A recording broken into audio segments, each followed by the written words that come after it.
So I'm excited about this video as being number one of a three-part video. I've invited the Holistic Nutritionist, Kiran Deol, to come in and talk to me about eating for families. So how do we help families, moms, kids, dads, parents of children, caretakers of children, how do we make those choices to feed our kids the very best way? So this video is part one of how do we put more plants forward in a family. So we are not trying to tell somebody that plants are the only way to eat for families and families' health, physical, mental well-being, but predominantly having plants forward and trying to how we get those plants into our kids that can be a challenge, a real challenge, a direct challenge every day. How do we get more plants into our kids? So protein, fats, carbohydrates are part of this conversation. How do we get a balanced diet into our kids? What is a balanced diet in 2022?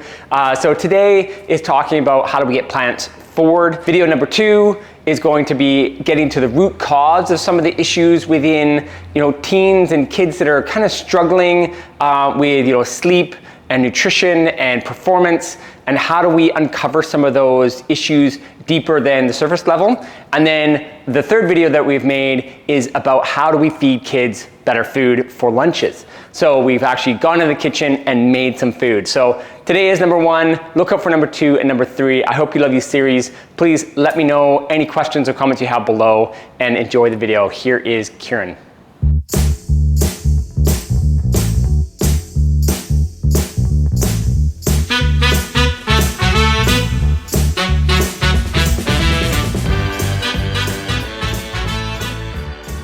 Okay, great. So we're here with Kiran Deol, like I was just saying, and really excited to talk about putting more plants forward in a family unit.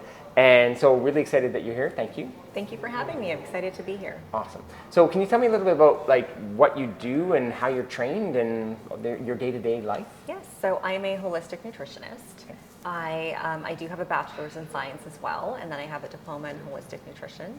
And so I help mostly women and children, and I work with them on various symptoms. So things like allergies, asthma, eczema, chronic fatigue, a lot of mood disorders, anxiety, depression, just various symptoms. And I work on them to get to the root cause of those symptoms. Okay. And then we use nutrition and lifestyle changes to really get to the root and address them and overcome those symptoms. Okay. So you find moms come to you because oh, my daughter's got bad acne, or my daughter's Yes. got allergies, or my son has ADHD, or... Yes. Or, my daughter's really struggling with anxiety and she's very anxious in social situations. Or my son is kind of chronically underweight and, just barely kind of hovering or going under the growth curve. Or, they may have a child who is extremely fussy and irritable and they can't really quite figure out why. Mm-hmm. Okay, that's fascinating. Yeah. So you're a holistic nutritionist. What other types of people would do the same sort of thing? If you were somebody looking for someone to help them with diet, lifestyle, holistic nutritionist would be one, but what else is there? So there's also a registered dietitian. So you can go through, your doctor or your hospital to see a dietitian. Okay. There are also other Is that usually how you would go through a referral? That's how yes, you would see a registered nutritionist? Yes, you would get a referral for that. Okay. There are also private dietitians, and the nutritionists are generally private as well. It is tricky because you do need to be careful in the world of nutrition and health. There are others who have, less qualifications, or some people who have more qualifications. You really want to do your research and figure out just what their qualifications are. Unfortunately, nowadays, you can take a 2-month online course and call yourself a health coach. So that's something to just be wary of and be cautious of, and make sure that you are actually looking into the credentials of whoever it is that you're hiring. And would you say that's done really by reviews, or what you can see credentials, and credentials, if you don't know what they mean, then so how would you? So reviews and testimonials are great. It's a great way of seeing how someone does, what kind of people they help, and if you can see someone or see your story in someone else's story and see yourself in someone else's story, that can be really helpful, because then you know that this person has worked with someone just like you. Yeah. So also social media is a great avenue to find people and figure out who they are and what they do, because that's really where you're going to see people's niche and their personality and what they really specialize in. Otherwise, if you just Google nutritionist in your area, yes, you'll come across a bunch, but to really find out which one is the right fit for you, you want to get a feel for their personality and what kind of people they work with, and who they really help. And social media is great for that. Okay. And also just, a lot of people like myself, we offer free discovery calls. And so you can just, at no cost, you can set up a 15-minute chat to just discuss your concerns and get a feel for what I do. And if it feels like a good fit, you can move forward. If it doesn't, no harm done. You don't need to move forward. Right, yeah, that's great. So you would recommend anybody that you're going to talk to, if they don't have that kind of free consultation, then stay away?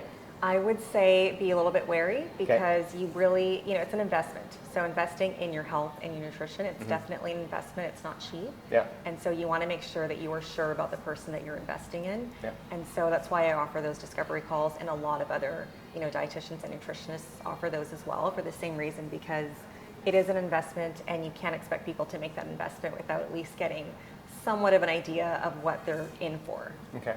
So I assume that when you're talking with a family, with a mom, with kids, predominantly I assume that the mom comes to you more than a father. Yes. And you're dealing with two different areas. You're dealing with like a mental well-being and a physical body. Yes. Right. So as a holistic nutritionist, I deal with it all. So we deal with everything that's going on. We deal with, the stresses that are going on in that person's life. We deal with their lifestyle. A lot of different variables come into play when we're dealing with someone's health and wellness. Okay. And so we do look at their mental health as well. And especially with children, I'm noticing this increase in anxiety and depression and mood disorders. And a lot of it links back to their diet. And once we sort of correct these deficiencies or these imbalances, and we really work on their diet, I notice that we see huge improvements in their mental health as well. Okay, so that's phenomenal. So you're working with families, moms, kids, hopefully the father. Where do you feel people have the most amount of struggles? Where do they struggle in the first time starting to work with you? The mistakes that are made? So the biggest struggles that I see in people who come to see me are, one is this information overload. They've come across so much information about nutrition online, on social media, and from friends and family, and they just don't know which way to go. They don't know what's the right thing to do. They've tried this and that, and they've usually tried a few different things or several different things for very short amounts of time, and they don't see any progress or any improvement. So that's a big hurdle there. Another one I would say is social acceptance. Okay. So this one I find is sort of common across the board with all of my clients.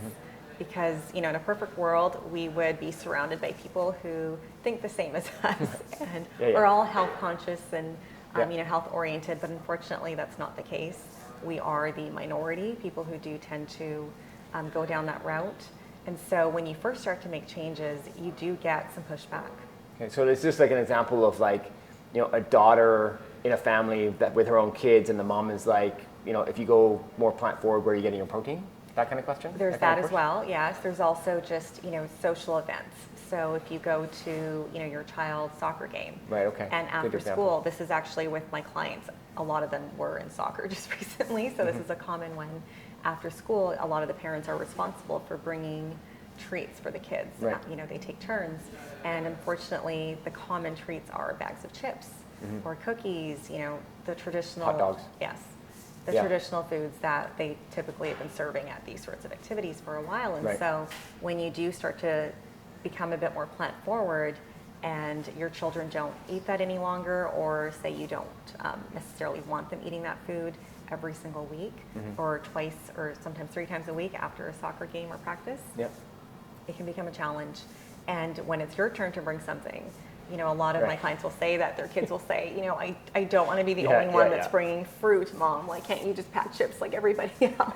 Understood. Yeah, no, we've been a plant-forward family for a long period of time, and our kids, their friends know that, and even in our environment, right, they're going to be like, I'm not going to show up with a bag of apples. Right? I'm just not going to do it. So I understand that's got to be difficult for somebody who's in the beginning of that transformation. Yes, that the social, pressure is very much an obstacle, especially because it's not the norm. So that social pressure can be very daunting, and it can make things much more challenging. So it's really important to find at least some like-minded people. If you can't find them in your local community, sign up for an online community if you can. There's Facebook groups out there. Just having some sort of social support really helps in making that transition. Yeah, I'm going to go kind of down the rabbit hole a little bit on that. And do you find in helping families to transition, so a bag of chips at a soccer game, let's say, if a family is really focusing on the other 95% of food and the bag of chips at the soccer game, like, is that living in a space that it's like, okay, that's not a big deal. Here's your chips to go to the soccer game. Yes. We're going to go home and have this for dinner, right? This fully, healthy, plant-based thing. And can we make a deal that you'll have the chips at your soccer game and you're going to eat all of your broccoli? Yes. Right. So I always advocate being reasonable and also factoring in, social acceptance. And, there's physical health, there's mental health, and then there's social health as well. We want our kids to feel as if they are included in social activities. Yep. And so there is that balance of allowing them to, have the cake at the birthday party, have the pizza at that game after that big game. Yeah. But, you really control what you bring into your home. That's where you have more control. And so it's important to let go of that control, when necessary, and to really focus on what you can control, which is really what you're serving inside your own home. Right. So that's a great way to get to that next point of mine. The question of mine is, like, when you're working with your clients, helping them transition, at a grocery store, typical grocery store, it's a crazy environment. There are so many foods that are really tasty that I know that isn't going to do me any good. And, those are foods in which I know my kids would easily eat. They're very palatable. Everything's really great. And, if I have those foods in the house, that's what gets consumed, right? That's what they lean towards. That's what they eat. So how do you go from the foods in which we want to eat, our primal brains tell us we want to eat, and get to a point that we're eating, nutrient-dense food all the time? Like, how does that work? Yes, so it's definitely not an overnight process. That's, I think, a mistake that people make often as well, is where they think, wow, we're really into this, we're going to devote ourselves to this 100%, we're all in, and they try to make this overnight change, and then they revert back because it's just too difficult. So it's really important to make these small incremental changes and really build on habits one by one. So instead of kind of getting rid of all the regular junk in the house that you have, you can keep a little bit of it and really focus on abundance and bringing in more of the healthier plant foods versus just restricting. Because if you're focusing on restriction, you're going to get a lot of pushback from the rest of the family. Right. So you want to focus on abundance and making these healthier options more available. Leave them lying out on the counter. Chop up those fresh fruits and veggies, prep them in advance, put them in little containers in the fridge, have little snack bins in your pantry with healthier options. Make it easy. Make it more available, and then slowly your children will start to go for those options more than, those less healthy options, and then you can slowly start to wean out those less healthy options, and it won't feel so restrictive to your children. Right. Yeah, no, it makes sense. In practice, I can understand. Yes. Right. In theory. So the foods that we were talking about that are highly palatable, that we have in our house, like, how do you help families understand, like, that is the food to be eaten less and the others to be eaten more? And where do you go for that information? So, like, are you helping them, like, learn how to cook? Are you teaching them how to cook? I've talked to lots of families that once I talked to them about a plant-based recipe for something that they like, that sounds great. And then I show them, like, well, okay, well, how do I cook that? Like, and then they just want to know every single step. They want me to teach them how to do that. Where I'm like, well, it's a lot like what you already know. Like, you're making lasagna. This is how you just make it plant-based. But to them, I realized quite quickly that the whole thing is just overwhelming because it's outside of the comfort zone. Yeah. So how do you help somebody go from A to B on that?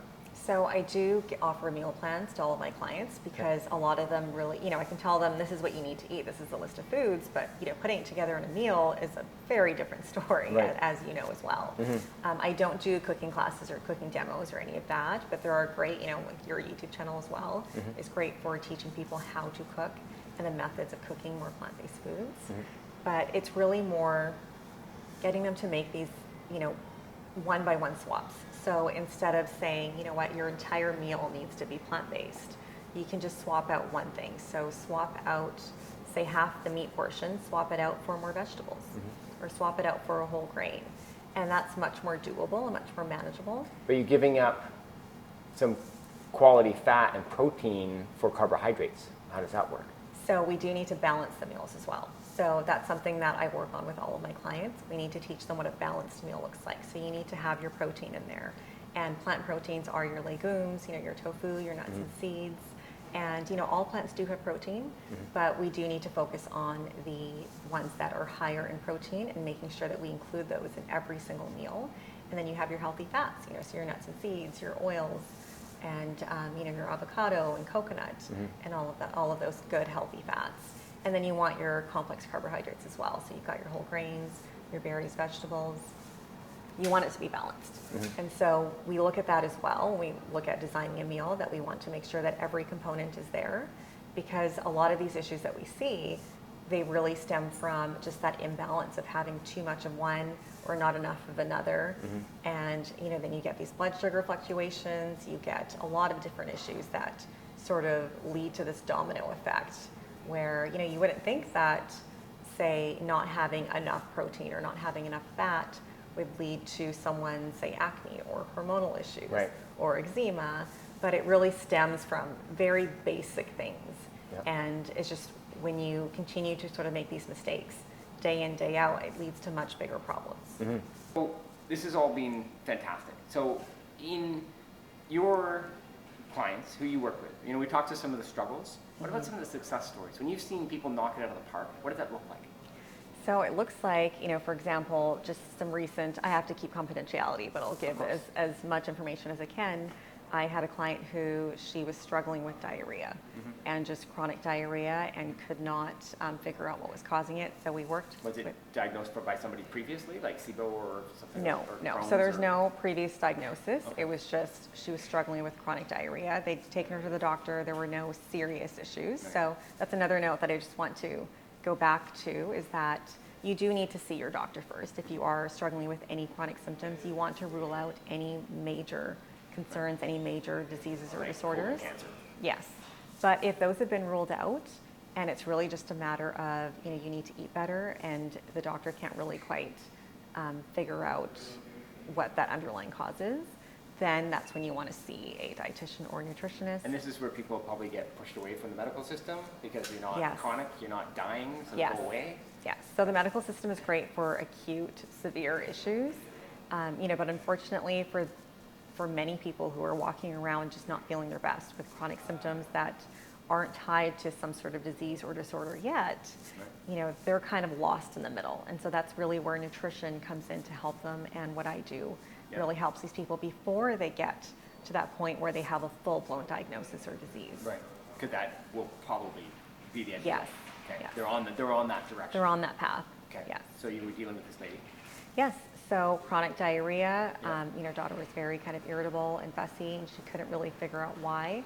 And so I worked with her for several months, and just a complete change. She no longer complained about tummy pain, and this child was in pain pretty much every single day. No longer complained about pain.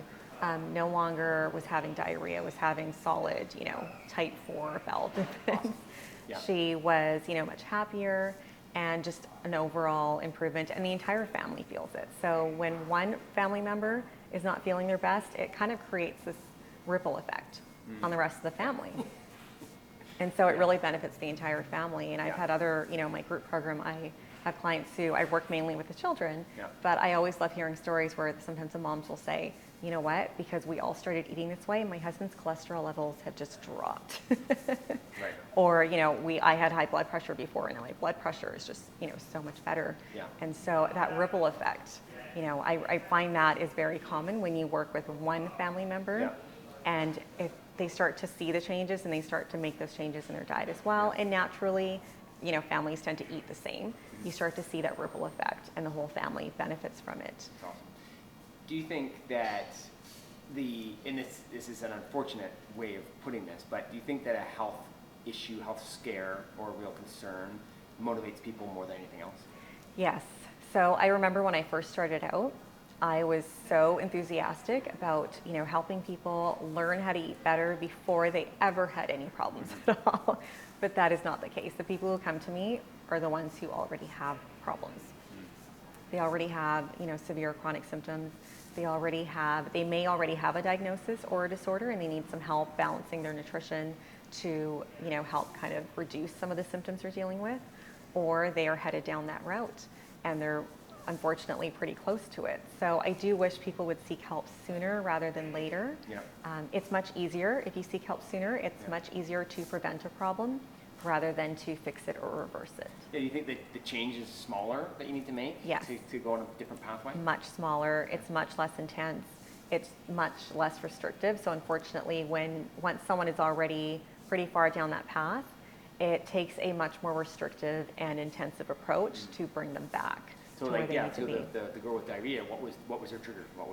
So with her, there were different foods, but it was really just an imbalance in her gut. Okay. It was, you know, she had some hyperpermeability in there. She was sensitive to certain foods, and she was sensitive to a lot of foods. So a lot of inflammation. A lot of inflammation, and so working on her gut health, we were able to make her less sensitive to these foods. So a lot of people who say, I react to everything, it's not the foods that are the problem, it's your digestion and gut health that's the problem.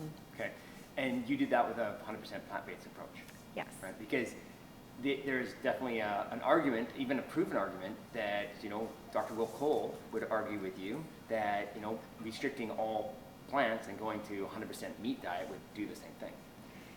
So in the short term, you might see those benefits. The issue is the long term. So we know the data shows that with long-term health outcomes, plant-based is sort of the way to go. And the more plants you include in your diet, the better your long-term health outcomes. Okay, but what about the things about vegetables being bad? Don't they have toxins in them? So that's a myth, unfortunately. They don't have toxins necessarily. They do have compounds that are there that are designed to sort of stimulate our immune systems, and these are beneficial compounds. And so we know from long-term studies that eating more plants improves our health outcomes. So if that were true, then in these studies we would see that the more plants that someone eats, the more negative their health outcomes, and it's actually the opposite.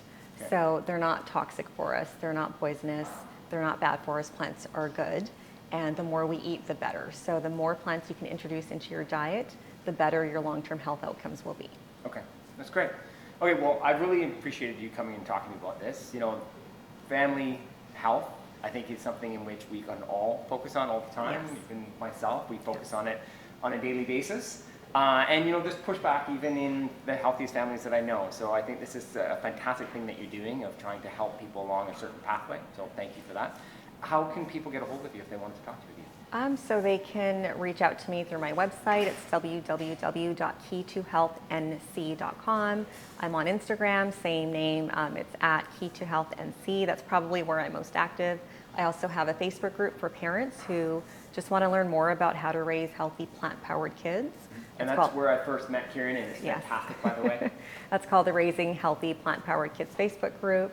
And yeah, I share tons of information. I do weekly lives, you know, just on different topics every week. That's great. Okay, well, thank you for being here. I appreciate it. Thank you for having me. All right, any questions, please throw them below. Thanks so much. Take care.